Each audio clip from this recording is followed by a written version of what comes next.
Magandang tanghali Luzon, Visayas at Mindanao. Narito na ang nagkakaisa at pinakamalawak na pagbabalita. Sa pangunguna ng Presidential Communications Office na kinabibilangan ng Philippine Information Agency, Philippine News Agency, Presidential Broadcast Service, IBC at PTV, mula sa IBC 13, ako po si Princess Jordan. Ihahatid namin ang mga komprehensibo at mahalagang balita mula sa iba't ibang bahagi ng bansa.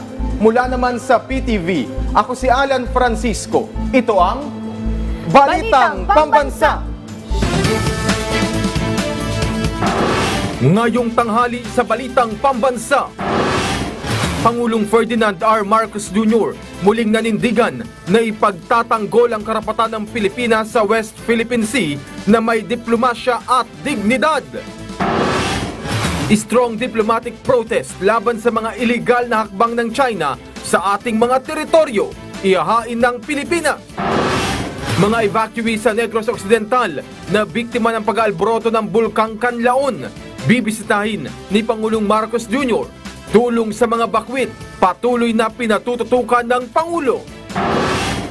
Good news! First 1,000 days cash grants inilunsad ng DSWD, mga buntis at may mga anak na hanggang 2 taong gulang, benepisyaryo ng programa. At mga batang 0 hanggang 1 year old, pwede na rin ikuha ng National ID ayon sa PSA.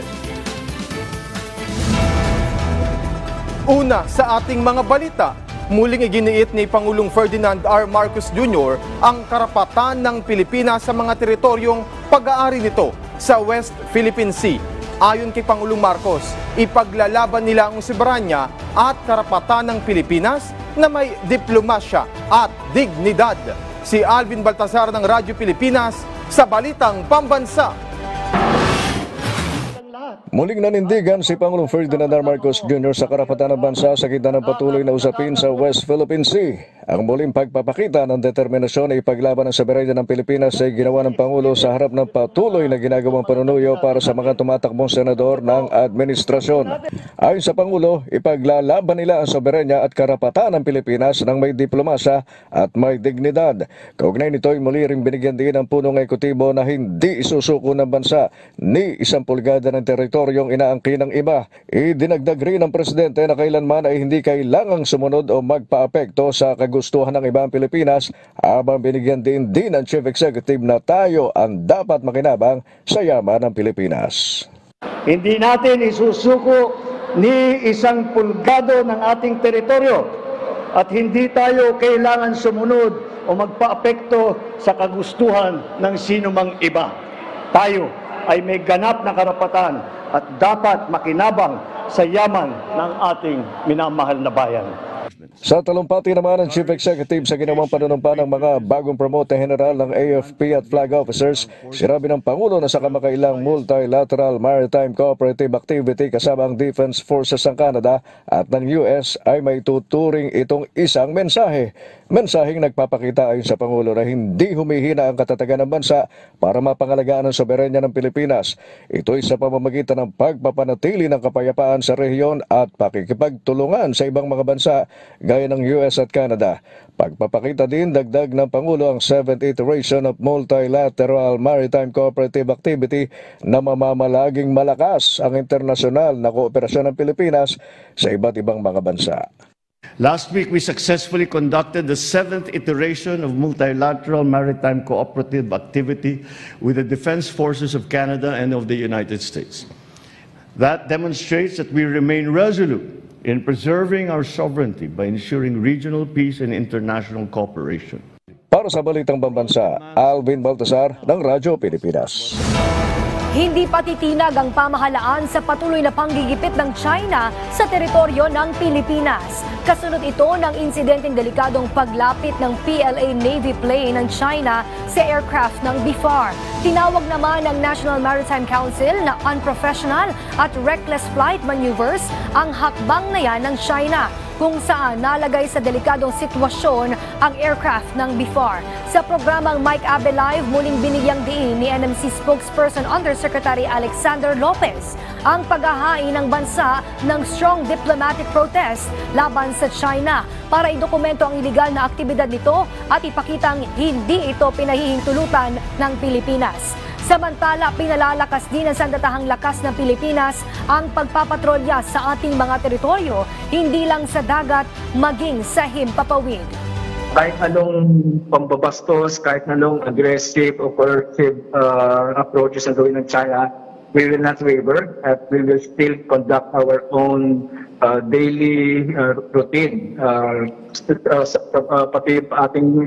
Pati yung pagsusuporta sa ating mangingisda ay gagawin pa rin natin. Magdadala pa rin tayo ng pagkain, ng krudo, ng tubig, sa kung saan man sila naroon para humaba ang kanilang fishing activity sa ating area. At sinasabi natin sa kanila na nga, ito ay sovereign right. Mas mahigpit na seguridad para sa Benham o Philippine Rice. Ito ang panawagan ni Chief Presidential Legal Counsel Juan Ponce Enrile sa Administrasyong Marcos Jr. dahil yan sa posibleng pakinabang ng bansa sa nasabing likas na yaman. Ayon kay Enrile, malaking potensyal na mapagkukunan ng enerhiya ang Philippine Rice na maaaring nakikita na aniya ng China. Samantala, giit naman ni Enrile na bagamat malapit ang dating administrasyon sa Beijing, hindi pa rin nalutas o naayos ang interes ng bansa sa West Philippine Sea. Kaya nananatili pa rin itong malaking problema sa hinaharap. We have to provide a security cover for the northern face of Luzon because we own Benham or Philippine Rice. It is not being developed now, but that Philippine rice is a potential source of energy for us, and we have to provide the security for it because China is eyeing that place. China needs the Philippines very badly. Hindi lang tulong pinansyal kundi trabaho ang ibinigay sa mga benepisyaryo ng 4Ps kasunod ng ikinasang job fair sa Dumaguete City. Ayon kay Pangulong Ferdinand R. Marcos Jr., sa pamagitan nito, matitiyak na magtutuloy-tuloy ang pag-angat ng kanilang pamumuhay. Narito ang ulat. Libo-libong trabaho ang inihatid ni Pangulong Ferdinand R. Marcos Jr. sa kanyang pagbisita sa Dumaguete City, Negros Oriental. 3,000 trabaho ang alok sa Bagong Pilipinas para sa 4Ps Job Fair. Handog ito ng Department of Labor and Employment at 15 kumpanya na kalahok sa Job Fair. Layo nito makapagbigay ng oportunidad para sa mga nagtapos na mga benepisyaryo ng Pantawid Pamilyang Pilipino Program o 4Ps. Kailangan pa rin na magkaroon ng trabaho.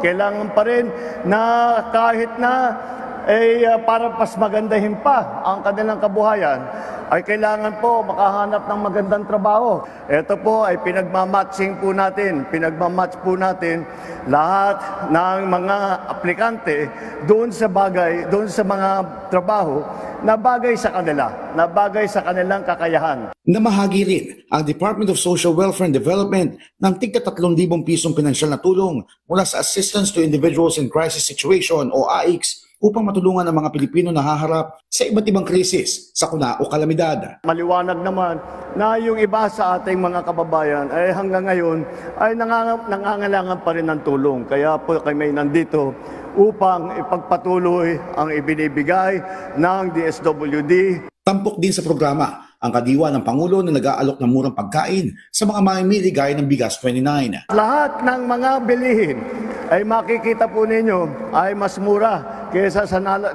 sa presyuhan pagka tayo'y lumabas dito. Kaya isa pang bagay yun upang yung mga ibang naghihirap para buuhin ang ipapakain nila para sa kanilang mga pamilya ay kailangan ay mabigyan ng tulong. Sabi ni Pangulong Marcos Jr., ginawang one-stop shop o pinag-isa ang mga programa ng pamahalaan sa isang lugar para hindi na mahirapan sa pagpunta kung saan-saan at maibsan ang pasanin ng ating mga kababayan. Mula PTV, Josh Garcia para sa Balitang Pambansa. Nagpapatuloy ang pag-iikot ng mga kandidatong senador ng administrasyon sa iba't ibang panig ng bansa. At sa huling campaign rally nito sa Dumaguete, binigyang diin ni Pangulong Ferdinand R. Marcos Jr.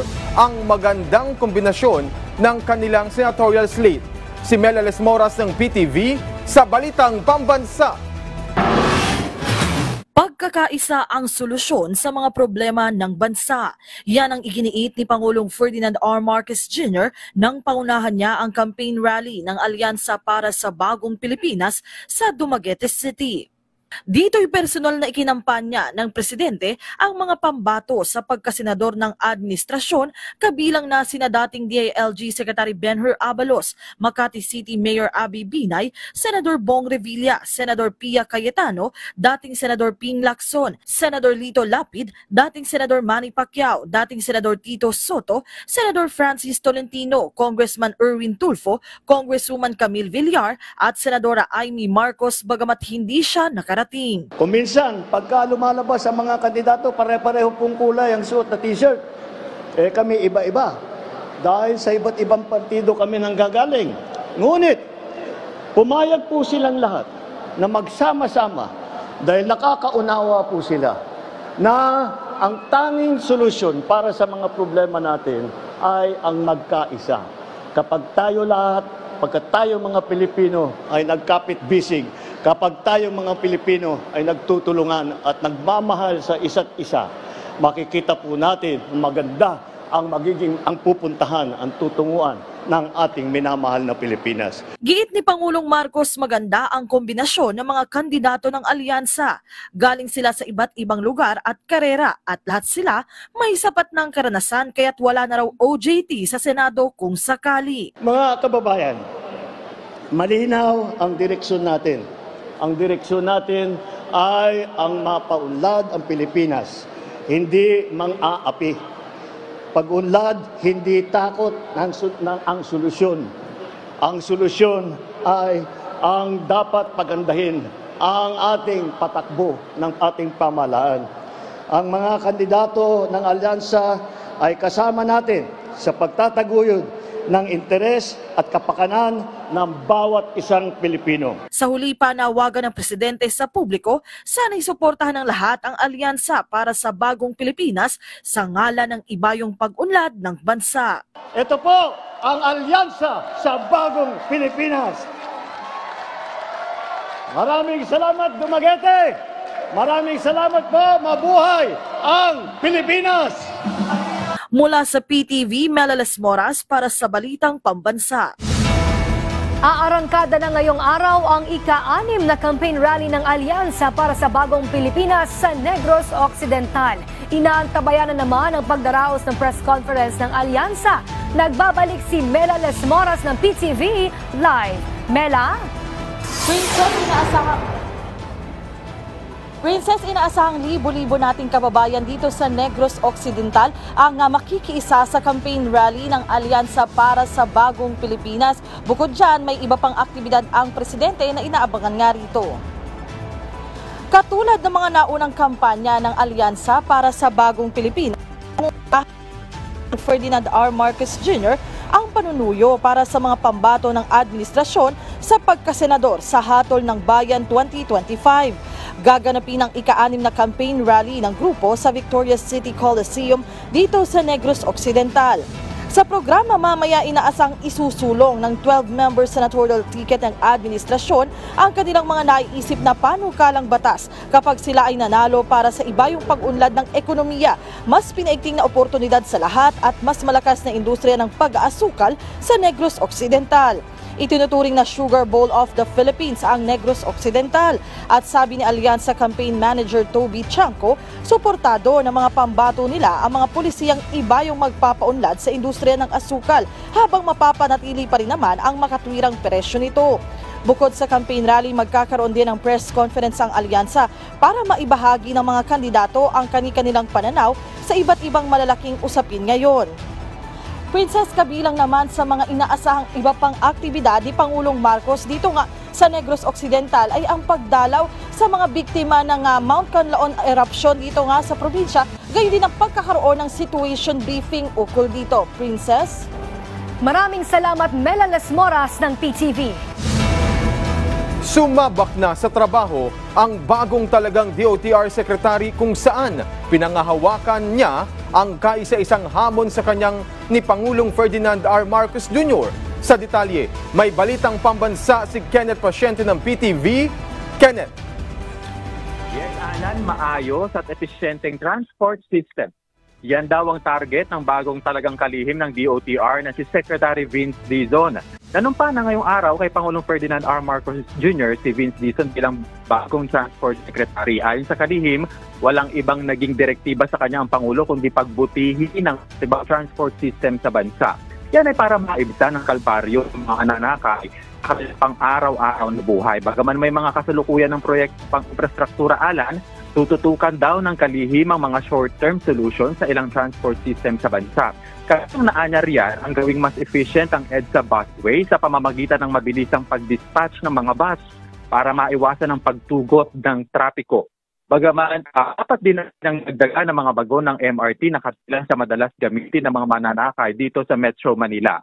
Iginiit naman Dizon na bagaman may ilang problema na kinakaharap ang ilang big-ticket infrastructure projects, kabilang ang right-of-way issues, sinabi niya na nasa jurisdiction na ito ng mga LGU at mga pribadong sektor. Kaya handaan niyang makipagtulungan ng pamahalaan sa mga ito para matugunan ang mga problemang ito. Man ang PUV modernization, Alan, sinabi ni Dizon na sang-ayon siya rito. Pero kailangan pa niyang pag-aralan itong mabuti at kunin ang panig ng mga transport worker. Sa huli, tiniyak ng kalihim na sa kanyang pag-upo ay pag-aralan niya ang mga proyekto ng pamahalaan at sisikapin na mapabilis ang konstruksyon ng mga ito para agad nang mapakinabangan ng mga Pilipino. At yan na muna ang latest. Balik sa iyo, Alan. Maraming salamat, Kenneth Pasyente.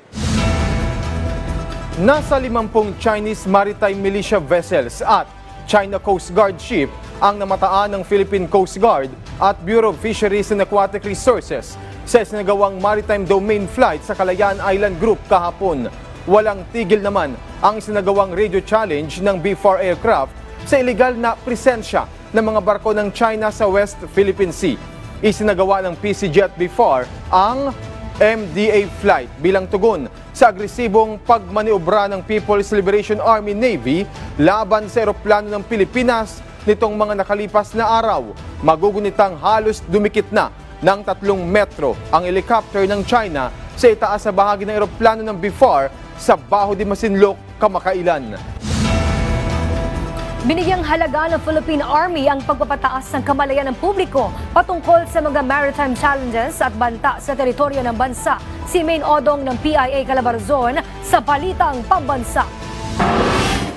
Binigyang diin ng Philippine Army ang kahalagahan ng pagkakaroon ng kaalaman at mataas na kamalayan patungkol sa pinag-aagawang teritoryo sa West Philippine Sea, gayon din sa iba pang banta sa teritoryo ng bansa. Para sa Philippine Army, malaking bagay ito para sa publiko lalo't higit sa ating security forces upang mapangalagaan ang soberanya ng bansa. Ang napansin ko nga, pag pinag-uusapan yung security, ang mga themes natin puro internal, no? Yung sa amin, yung communist terrorist group, sa PNP, criminality, pagdating sa BJMP, yung mga persons deprived, no? So parang walang perspective on what is external, what are the maritime challenges that we are facing. Dagdag ni Alcudia, ang rehiyon ng Calabarzon ay kabilang sa usapin ng West Philippine Sea sapagkat napapaligiran ito ng Eastern, Western at Southern seaboards kung saan matatagpuan ang Verde Island Passage. Kaya naman hinihikayat ni Alcudia ang mga ahensya ng gobyerno sa Calabarzon na patuloy na bigyang pansin ang usapin sa mga maritime challenges at external threats na kinakaharap ng bansa. Ang banta sa pinag-aagawang teritoryo ay hindi lamang laban ng ating pamahalaan. Ito ay laban ng bawat isang Pilipino para sa inaasam nating mapayapa at masaganang bansa. Mula sa PIA Calabarzon, Main Odong, Balitang Pambansa. Good news! Pinaigting pa po ng pamahalaan ang programa para sa mga nanay. Dahil ngayong araw, inilunsad po ng DSWD ang first 1,000 cash grant ng mga benepisyaryo ang mga buntis at may anak na hanggang 2 taong gulang. si Noel Talakay ng PTV sa Balitang Pambansa Live. Noel.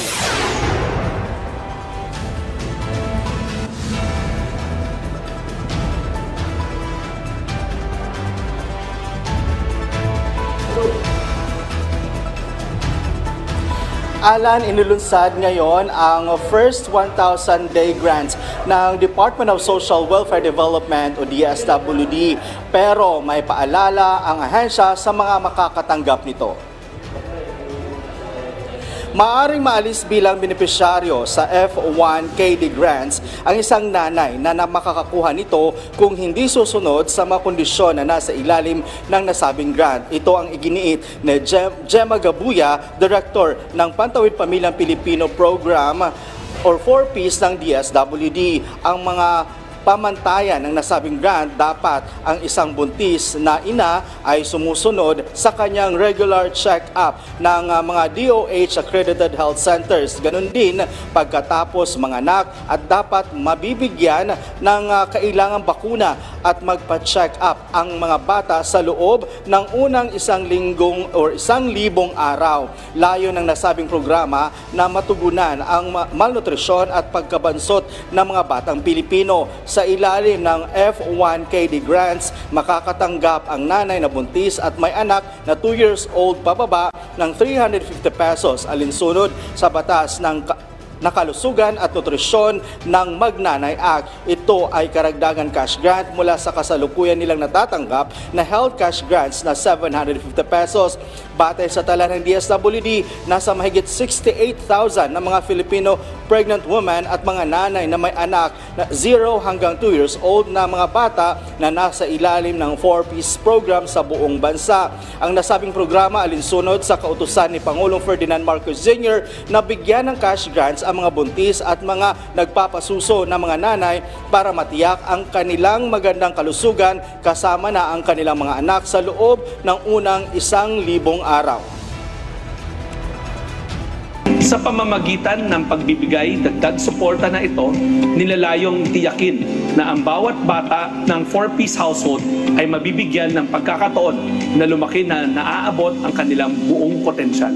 Ang DSWD ay naniniwala na ang pamumuhunan sa kinabukasan ng mga kabataan ay pamumuhunan sa hinaharap ng ating bansa. DSWD at happy 7 umaga sa ating lahat. Okay? Kanina lang nagsagawad ng ceremonial payout dito sa DSWD Central Office at mayroong 50 na mga buntis at mga nanay na may 0 to 2 years old na anak ang nabigyan. Ang kanilang natanggap ay pang 2 months na at kasabay din na nagkaroon ng ceremonial payout ay ang San Jose del Monte, Bulacan at ang San Mateo, Rizal at ang Rodriguez, Rizal. Alan? Maraming salamat, Noel Talakay. Pinagpaparehistro na ng COMELEC o ang magpapasurvey na individual o kandidato o mga survey company sa kanilang tanggapan. Sa bagong labas na Resolution number 11117, kinakailangang magparehistro muna ang mga kandidato at mga organisasyong nais magpa-survey. Sa panayam sa Radyo Pilipinas kaninang umaga, sinabi ni COMELEC spokesperson Director John Rex Daljanco na lumabas sa kanilang pag-aaral na nagagamit sa pangangampanya at pag-iimpluwensya ang ginagawa ng ilang kandidato o kumpanya na survey. Hindi rin umano nalalaman ng komisyon kung paanong mekanismo ang ginagawa ng mga nagpapa-survey. Ang resulta nito, hindi malaman kung ang respondents ba ay totoo at paano ginawa. Siniguro naman ng COMELEC na mapapanagot ang mga lalabag at hindi makikipagtulungan sa regulasyong ito. Dalawa po ang tinatarget po natin dyan. Pag naimbestigahan natin at yung nag-commission sa kanila, yung politiko at kandidatong nasa likod, ay ipapadisqualify po ng COMELEC at pareho sila. Yung survey firm at yung pong mga politiko at kandidato ay talagang kakasuhan natin ng election offense. Malinaw naman po doon sa dulo ng resolution na ituturing namin ang paglabag sa resolution ito na election offense. Kasong kriminal po yan. Pagkakakulong ng 1 hanggang 6 na taon, pagkakatanggal ng karapatang bumoto at perpetual disqualification to hold public office. Alam niyo po kung bakit? Dahil ituturing namin yan ng propagation ng false information. At kung sakaling gagawin pa po nila at magpo-post pa sila sa social media, ay papa-deactivate, papa-suspend. At hindi lang po yun, ipe-preserve pa namin ang ebidensya na gagawin nila doon sa social media.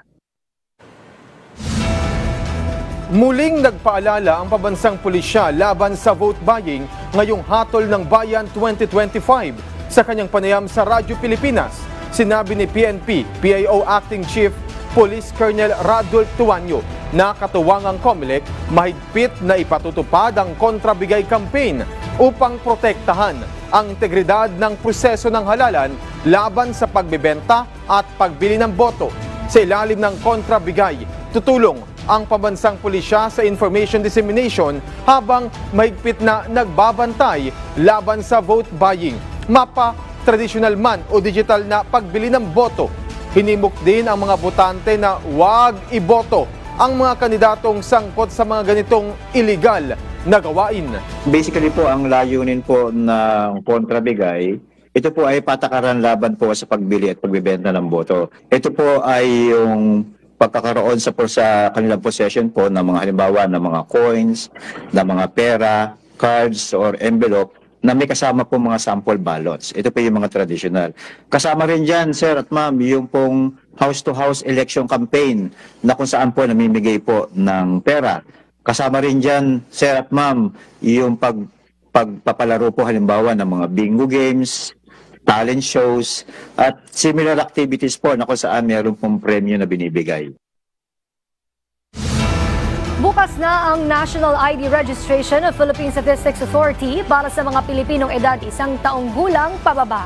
Batay sa anunsyo ng PSA, kailangan munang rehistrado sa National ID System ang mga magulang dahil nakalink sa kanilang ID number ang National ID number ng kanilang anak. Maaari ring sabay na magparehistro ang magulang at ang kanilang anak. Samantala, narito naman ang mga requirement na kailangan para sa registration. Para sa iba pang mga impormasyon, makipag-ugnayan lamang sa official channels ng National ID System. Ilang bayan sa Agusan del Sur binaha dahil sa epekto ng shear line. Mga klase sa pribado at pampublikong paaralan sinuspinde. May balitang pambansa si Jennifer Peña Gaetano ng PIA Caraga. Yes, Princess, dahil sa walang tigil na ulan na dulot ng shear line sa Caraga Region, partikular na sa probinsya ng Agusan del Sur, binahana ang ilang barangay sa ilang bayan at sinuspindi na rin ang klase sa lahat ng antas ng pribado at dito rin ang sitwasyon sa Surigao del Sur. Agad na makinalahanan ang mga apektadong residente na maging alerto, lalo na sa mga malapit sa riverbank at low-lying areas habang patuloy ang ulan at pagtaas rin ng tubig baha. Sa barangay Lingayaw ng Las Nieves, Agusan del Norte, nanganganib na mga hayop na apektado ng pagbaha. Kanina lamang ay 2 baka ang nalunod sa baha sa nasabing barangay. Samantala sa ngayon ay wala pang anunsyo ng provincial government ng Agusan del Sur tungkol sa posibleng suspension ng trabaho sa mga ahensya. Nakaantabay rin ng PDRM Office ang search and rescue teams at nakahanda sa pag-responde sa mga apektadong lugar ng probinsya. Mula sa Philippine Information Agency Caraga, Jennifer Peña Gaetano para sa Balitang Pambansa. Maraming salamat Jennifer Gaetano ng PIA Caraga. Nilinaw ng DNR na hindi kasama sa mga flood management ng mga lokal na pamahalaan ang karamihan sa mga isinumiting development plan para sa reclamation sa Manila Bay. May balitang pambansa si Rod Lagusad ng PTV. Hindi naka-integrate o kasama sa mga flood management ng mga LGU ang karamihan sa mga isinumiting development plan para sa reclamation sa Manila Bay. Ito ang sinabi ni Environment and Natural Resources Secretary Maria Antonia Yulo Loizaga kasunod ng isinagawang Cumulative Impact Assessment sa reclamation ng Manila Bay. Ayon sa kalihim nitong Disyembre nang makapagsumite ang UP Marine Science Institute, kasunod nito ay naisumite na rin na may kinalaman sa sektor ng pangingisda. Patuloy anya ang kanilang ginagawang evaluation sa buong pag-aaral. As we had forecasted before, ang findings talaga po ay maski anong gagawin po ng pagbabago sa physical environment ng ating Manila Bay, maapektuhan talaga, number 1, ang circulation ng tubig. Binigyang din ng kalihim na napakalagang pagtuunan ng pansin ang isyu ng flood management. We cannot move forward kung alam po natin na masastak po yung tubig paglabas o paglagos from our rivers and from inland dito sa harap ng Manila Bay. Mahalaga rin anya na kinukonsidera ang traffic management kung saan particular na ikokonekta ang reclamation sa lugar. Kasama rin sa tinitingnan ay kung saan kukuha ng tubig at kuryente ang reclamation maging ang plano pagdating sa solid waste management. Talagang sinastudy po namin ngayon kasi hindi namin mahanap-hanap sa mga sinabmit. So ang cumulative impact study also has direct bearing doon sa mandamus ruling ng Supreme Court. Ano po dapat gawin ng DNR at yung 12 na different national government agencies upang ma-achieve yung sinabi ng Supreme Court, which is to restore the waters of Manila Bay to swimming and recreation quality. Binigyan din ng kalihim na mahalagang maunawaan na buhay ang Manila Bay, kung saan may sektor dito ng pangingisda na maaapektuhan sa planong reclamation sa Manila Bay. Kinakailangan din anya ng plano ng mga developer at partner ni LGU kung paano pangangalagaan ang kapakanan ng mga maaapektuhang komunidad. Mula sa PTV Manila, Rod Lagusad, Balitang Pambansa. Ilang mamahaling sasakyan ang nadiskubre ng Bureau of Customs sa isang auto shop sa Taguig City. May-ari ng shop pinasisumite ng legal na dokumento upang makaiwas sa asunto. Si Christian Bascones ng PTV sa Balitang Pambansa. Christian?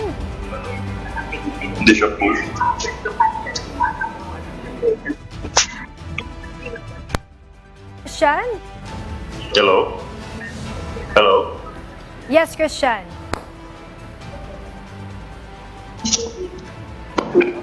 Okay, babalikan natin maya-maya lamang si Christian Bascones.